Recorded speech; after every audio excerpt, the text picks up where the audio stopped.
In this Halloween-themed episode, we're excited to share practical tips for creating a fun, sensory-friendly Halloween experience for autistic kids, and a special guest appearance from the newest member of our family. We'll also talk about how Halloween might look a little different this year as we embrace these changes. Let's get started. So, today we have our littlest one here on camera. So, for those of you listening on audio, you'll want to check it out just so A- everyone can see. Here she and is. and all the random cooing is not Not me. Leah. So it might be a little wild episode, but we figured we introduced our other kids and we never did with her. So here's our little Liz. She's a little bit like confused right now because there's a bright light in front of her and she's not sure what to do with it.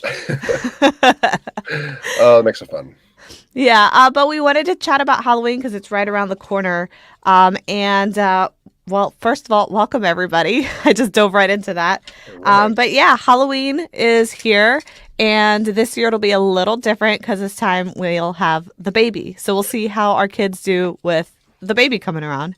Right. And I feel like some of the things will kind of be the same that we've always kind of done because like our oldest has low muscle tone. So as far as like the walking component of like trick or treating, we usually bring like our wagon around so like the kids are able to take a break in between houses. So I feel like some of the things are in the same. Like we're still planning on like bringing like our massive wagon for the kids to like take a break as we're going house to house.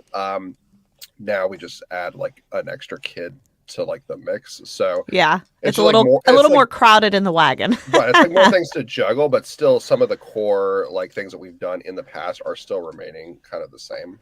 Yeah. So, one of the things that I want to mention right off the bat before I forget is for any of you who have nonverbal kiddos or maybe just shy kiddos, we do have on our website, if you visit autismwish.org and you click on the resources tab, we have a Halloween visual aid there. And it's basically a printable. So, you could just print it out and it just has like some pictures with some steps for your kid to take when trick or treating, like knocking on the door, asking for the candy, putting it in their bag, that sort of thing. So if your kid is the type who needs a visual prompt, we do have that there. That's free. You can print it on our website. Our kids used that initially, and now I think they've kind of outgrown it, right? Well, I would say also because we've done so many social stories, and I think the repetitiveness of like each house, you're saying the same thing. So like the first, I think couple years, it took them a little while to catch on as far as like, oh, okay, like what am I supposed to do at this house? And honestly, even sometimes like as of like last year, we have to like prompt them like, oh, like what should you say? And then they kind of get around to like saying like trick or treat. But so like the first couple houses I feel like are a little like shaky as far as like sometimes they forget because they're so excited just to be out in a costume. But I think after you kind of get like the repetition of okay, same how or same phrase that you're repeating throughout the neighborhood, towards like middle to end of it, they're pretty much like good to go where they've learned what they're supposed to do after they knock or ring the doorbell. Yeah. Honestly, I think the hardest part for them is the ever changing rules from door to door because some people are like, have one candy, have one from each, have this. So that's the hardest part, like telling them that the rules change from door to door. You want to go trick or treating too? She's smacking her teeth. I think she's teething. So she's like smacking her mouth. I think she's a little uncomfortable. Right. Yeah. So I mean, some of the times like where you have to kind of play a little bit by the rules as far as like the restrictions for the candy. And the other thing that we kind of run into too sometimes is our kids are not shy to let people know what type of candy they like or dislike. So we've been working as far as like, no, it's not polite to like say like, oh no, I don't like that candy. So kind of the okay, if you only have an option of like like Snickers, for example, and they don't like Snickers, just like take one and say, oh, thank you. Just like try to teach them that sometimes you might not get your favorite candy, but you kind of have to play the social game and be like happy with that regardless. Like I know it's hard, but that's the way the world kind of functions sometimes. We've also worked on kind of adjusting some of our family Halloween traditions to make it more like neuro inclusive. So, like, we started doing pumpkin carving and pumpkin painting depending on our kids. So, like, one of them is really sensory seeking. So, she loves the pumpkin carving because she likes to get her hands in there and like play with the guts. But the other one is like really sensory averse. So, we had to like give her like a glove and like make sure that she wasn't touching anything. And she had handy wipes ready and available for the cleanup afterwards. She's more of like a paint your pumpkin person. So we make sure that we adjust the activity to the need. but it was also good because, like, our youngest, so she wanted to dive right in and, like, pull out, like, the guts of the pumpkin, and she was all about that. And our oldest typically wants to stay clean and not get too messy. But I think because we're able to have, like, plastic gloves, it allowed our oldest to kind of get some of that sensory, feedback, or, like, just experiment. "Oh, what does it feel like to, like, pull the guts out and, like, the seeds?" Because she wanted to, like, get the seeds out of the pumpkin, but she was kinda, like, grossed out with, like, all the guts inside the pumpkin. So she still wanted to have a role and wanted to be with her sister as they're kinda digging through the pumpkin, but, like, it kinda grossed her out. So, like, an easy way to kinda get around that we found is just getting, like, a pair of, like, disposable gloves, because then they're kind of feeling it, but it's not actually, like, getting, like, their hands wet or, like, dirty or anything. So she was, Yeah. like, go in and get the seeds out with her sister, and she still was able to stay clean. So, I mean, like, you usually don't get that come carving pumpkins. Yeah, and then there's the additional sensory bonus of like washing the seeds because we put all the mush and stuff and started cleaning up the seeds so that we could then roast them. And that was something that the older one, she didn't really like the cleaning part, but at least the cooking part. So we got to put two different flavors. We did a salty seed and a sweet seed. I know you wish you could have some, but you can't. And she helped basically bake those and put those together. So that was like an activity that she could do. She didn't want to eat them though. Yeah, but it gives them, like, another opportunity to be, like, involved with a, like, tradition or a process. So, like, obviously, like, pumpkins are, like, a cornerstone for Halloween. So, like, they have the different components. Okay, we're going to carve and or paint a pumpkin. Then the next is, since we have all the seeds, now we're going to try and make some type of, like, treat out of them. So, this year, Leah went online or used AI, I'm not sure which one, to get 2 different types of flavors of, pumpkin seeds. So Well, we have, like, technically AI is online, so I guess that's true. I did both. So we have, like, a nice, like, salty one, which the kids didn't really care for, but, dad loves, and then there was also, like, a sweet one that obviously all the girls are into, so, or at least into trying, I should say. But that's, like, one of the, like, traditions that we are kinda keeping moving forward with the kids because it gives them an opportunity to kind of be involved in, like, a, like, fun little activity that we do. Um, the other one that, we do that I guess it can be like a, like, tradition is we get, like, the window, like, sticker things, from, like, the dollar store, each, like, season. So, like, for Halloween or, like, Christmas, and they have, like, different, like, little scenes or whatever. So it'll be like a spooky haunted house, a ghost, a witch, like a black cat or something, and they can kinda, like, stick them on the window, and then they play with them throughout, like, the Halloween season. So I feel like that's kind of like another, like, somewhat tradition that we typically do every, like, Halloween, with the kids. So that's kind of fun for us too. Yeah, I think she's getting a little fussy. You want to come grab her and I'll keep going for a bit? Sure. This is the fun part of doing things live. You get to see real life. But hey, this is why recording has been a little bit harder for us. Hi. Hi. You tired? Are you tired?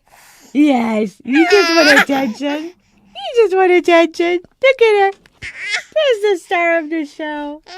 There's the star of the show. Oh, okay. We'll go get you a bed. She loves my nose. So Matt's gonna go ahead and just get her into bed real quick, and then we'll take a little pause here, and we'll get right back to it. Window sticker things. What are your thoughts, Leo? Yeah, so we like to do those window clings that you get super cheap at like the dollar store. You can get them for like $1 or $2 and you get a bunch of sheets. But we do that traditionally for every holiday. But Halloween is kind of like the holiday that starts that off. So come Halloween, we go to the dollar store, we pick out as many of these clings as we can, and then we bring them home and surprise the kids. And it's kind of like the launch of Halloween for them. So we're like, here's your sticker sheets, go stick them everywhere. So they go crazy and they just like find windows and stick them everywhere. We make sure that we don't have any rules for it. So like we're not telling them exactly where to put the stickers or how to put the stickers. It's really open to their creativity. Yeah, I was gonna say, like, we also wanted to try and find, like, an activity, like building, like, a haunted, like, house or something out of, like, what, The little gingerbread? gingerbread Yeah. ones. Yeah. We weren't super successful in, like, our local area finding one of those. I'm not sure how well our kids would have done with that. Like they get in the past they've decorated like cookies or other little treats with like Halloween things, but we were trying to see if like we could do like I don't know some type of like building or architecture thing We did with a them. gingerbread house last Christmas and they did pretty okay with that. But we Did haven't they? done anything Halloweeny. Yeah, I guess that's true.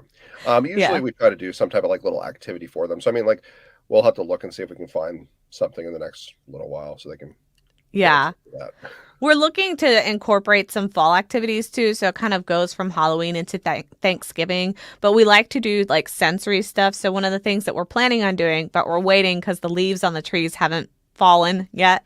But we are going to go outside and do like a leaf scavenger hunt and have them kind of find different shapes and textures of leaves, and then take those and press them in like paint, and then do kind of like a press paint art all over like paper, or just if they're too crumbly, just like crunch them all up. I remember when I was a kid, and I'm sure every kid does this, where like in the fall time, you like go out of your way to find the extra crunchy leaf to like stomp on it and like hear that crunch. Was that just like me, or like, I don't know, is that an autistic thing? I feel like many kids like to look for the crunchy leaf. I mean, I guess so. I mean, I don't really like You didn't go remember. out of your way for I it. mean, I'm sure like when I was like little, like I tried to like step on like the crunchy ones just for the sake of it. I still go out of my way for it. No, I mostly think of like raking them like into like a big pile and then try to like jump in them. I know our youngest definitely is all about that because she's like a little thrill seeker, so she loves to like jump into like piles of leaves. Yeah. Um, but yeah, I mean that's I mean I feel like that's like the big things like outside of like the actual like trick or treating component. Generally, we try to find as many like little fall festivals as we can, just to try and like the best bang for your buck sort of Well, mentality. also practice makes perfect. So, like, one of the things that we do is we make Halloween like a multi-tiered event. So, like, we don't just do like one fall festival, we do multiple fall festivals, and we make sure that we're looking for ones that are smaller. So, we'll go to like smaller churches. We're not going to go to like those big ones that have like dance party lights and loud music and all that. We avoid those. Those are like sensory overload with the crowds and the noises. So we go to the more like small mom and pop churches to make sure that they have more space. It's not as crowded and it's not as much going on. Yeah, and then generally, if we are, so like the one that we went to recently, sometimes it gets a little bit bigger, because it's like, I mean, county wide, if you want to call it that. So like we got there usually like right at the beginning, as they open, because some of the more exciting things happen like further in like the evening. So we wanted to get there as soon as possible, and then try and maximize on the things that they had during like a couple hours that we were there before it got too rowdy and like too overwhelming for the kids. So like they had like bounce houses and things that the kids would be into. So they had not as many kids like all over them as they're trying to bounce, which seemed to work out pretty well. I think we'll probably do that moving forward, try and get there as early as possible to limit how many kids are around them. Yeah, we definitely learned that if you go as soon as doors open to these events, it's so much easier on our kiddos because you don't have to worry about the crowding, but also the turn taking, which is like really hard for our kids. So, definitely if your kid struggles with like turn taking and like waiting in line and stuff like that, I would recommend going like as soon as doors opens for these sort of things. Now, for trick or treating itself, this year is going to be different because we have the baby. I'm not exactly sure how that part's going to go because trick or treating is always like late at night. So it's going to definitely disrupt like her sleeping pattern. She'll probably be cranky, as you guys just saw. When she needs sleep, she can get a bit fussy. So we'll see how that goes because it may or may not trigger the other kids because they get triggered if she's like crying. They're really sound sensitive. So we're gonna try to play that by ear and see if we can maybe we'll have her stay in the car seat in the car asleep while the kids are I was actually just going thinking, I door to was like, door maybe this year we'll upgrade from wagon to to van, driving. and then just have her like in her car seat Well, we asleep. did that last year because I was like super pregnant. Oh, and yeah, and it was kind of like cold, so Yeah, maybe we'll do do it again. a Yeah, van trick or treating as we slowly pull up to each house. yeah. Yeah, That's honest, creepy. That's the first time you see a van driving around giving away candy. Or I yeah, mean, not or that's not giving or away taking. candy. That's That's taking true. candy. That's true. But yeah, no, I think that granted, like it shifts around each year where some of the things are the same, but then we kind of like introduce like new components. But I'd say for the most part, usually we have like our base of general activities that we do each year, as like our tradition, and then we kind of might add like a few new things here or there. Yeah. So I think one of the things that we are really looking forward to this year too is I personally have been trying to create smoother transitions when it comes to our kids and events. I've noticed that, like, at school and at church and different places that we go, there's different things that our kids kind of gravitate towards naturally. And there's certain things that are triggers for them, but then there's certain things that are more soothing for them. And so, one of the things that I notice is like, especially our youngest, she's really attracted to like those like calming corners with like a weighted animal and like just having like a space that's like calming and soothing for her. Because even though she doesn't tend to have meltdowns like our oldest one, it seems like she has more shutdowns. So like there definitely is something going on, but it's more internal. And you see her act out, I think, more in like defiance, like not necessarily not listening, but you can see her get frustrated. Like she'll growl or she'll grunt or like things like that.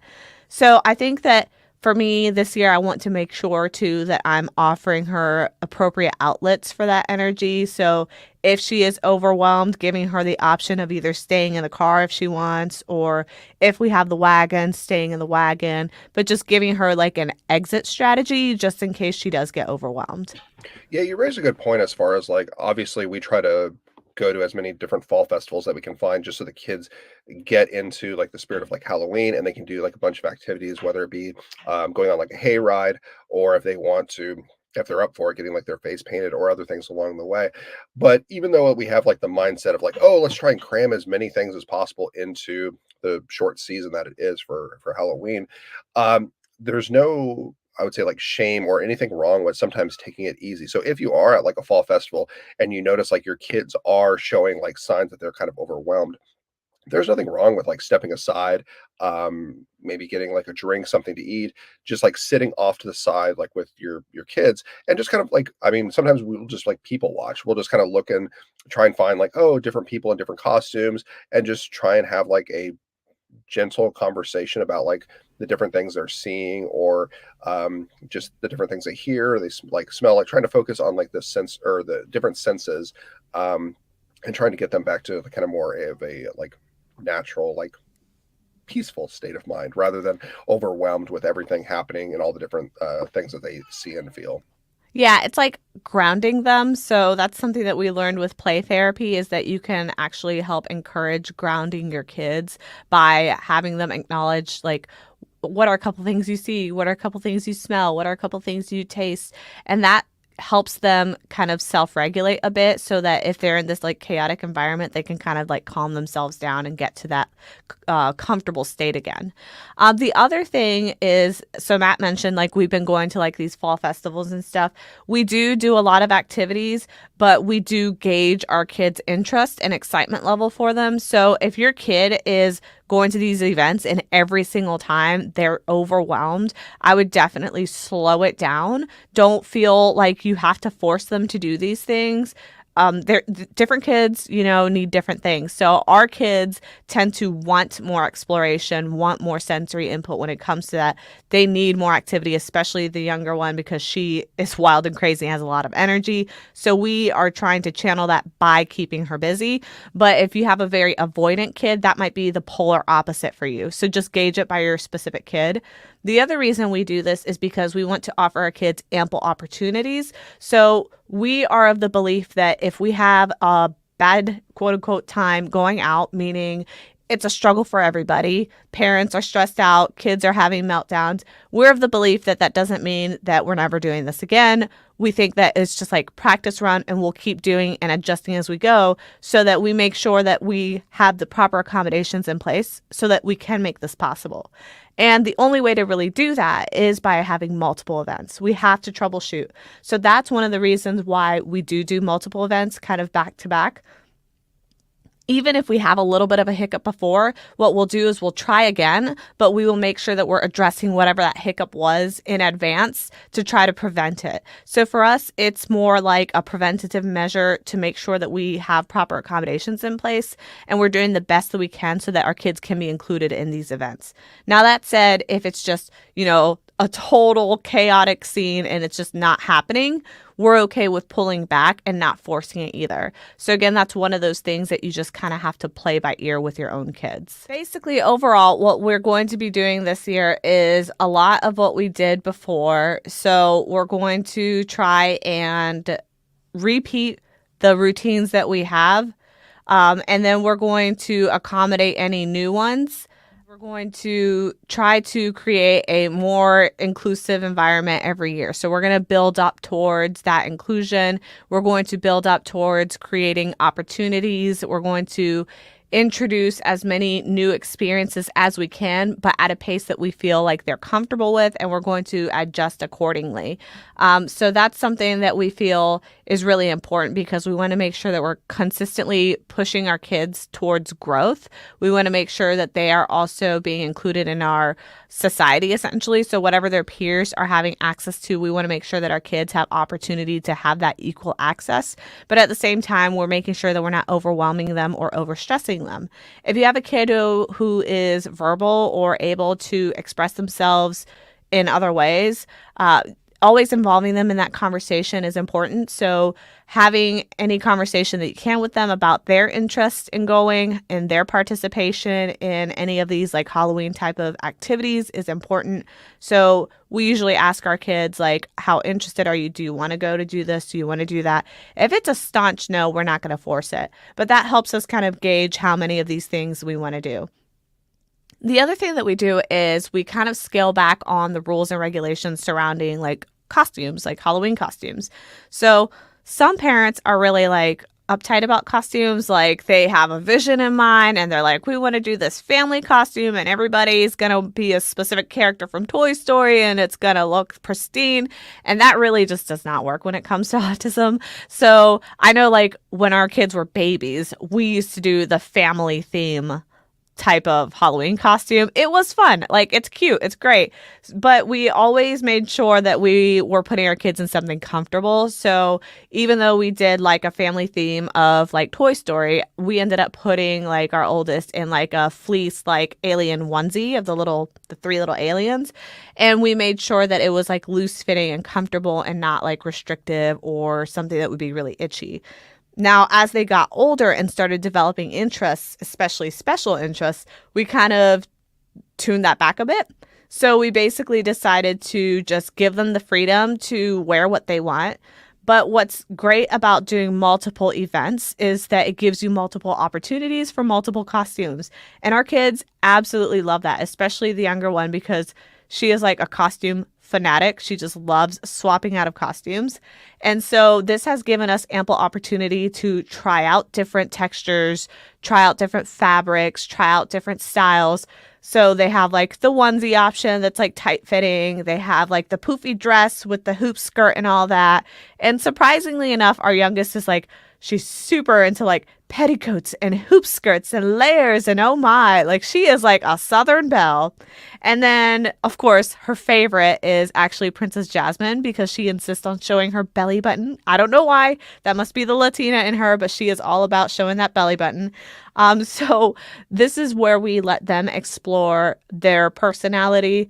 Our older one is not as into costumes. I mean, sometimes she gets really obsessed with like a specific character she's into, like Elsa, and she'll go all out. But she is very proper and regal, and she comes out like with a very formal, oh, I am in character. Whereas our youngest is just like a big ball of energy, and she just dresses up and bounces off the walls. So for us, that has been another opportunity for them to explore not just their personalities, but also their sensory needs, what they're comfortable with, and really give them a way to express some of that energy that they have. But overall, I think that Halloween this year is probably going to be, I think, pretty good because we had a pretty successful Halloween last year and the year before that. So really, that's what we're planning on doing. I don't expect that the baby will change much of that because she'll probably be sleeping the whole time. But with that said, I think that pretty much wraps up what we have today. Matt, do you have anything else? Nope, I think that pretty much covers our Halloween experience overall. So what we're gonna do is basically start it off with this weekend. We have like a 3-day bash going on, and that's before even Halloween starts. Actually, it starts tonight. We're starting our first fall festival tonight, and we're just like knocking this through. That's why this episode, you'll notice there's gonna be some cuts because this was pre-recorded because we do have plans for the Halloween weekend. I don't know, weekend before Halloween. There's 2 Halloween weekends for me. So with that said, we're going to go ahead and sign off here. So thanks for joining us today. But before we go, we would love to hear from you. What are some of your family's favorite Halloween traditions? Do you have any sensory friendly tips or costume ideas that really work well for your family? And if you're introducing a new sibling or family member this season, how are you guys celebrating together? Make sure to share your thoughts by joining the conversation on the Embracing Autism community. You can join by visiting autismwish.org and clicking on Become a Member today, or you can leave us a comment on YouTube and Facebook at Autism Wish. Until next time, and make sure you have a safe and happy Halloween. Bye.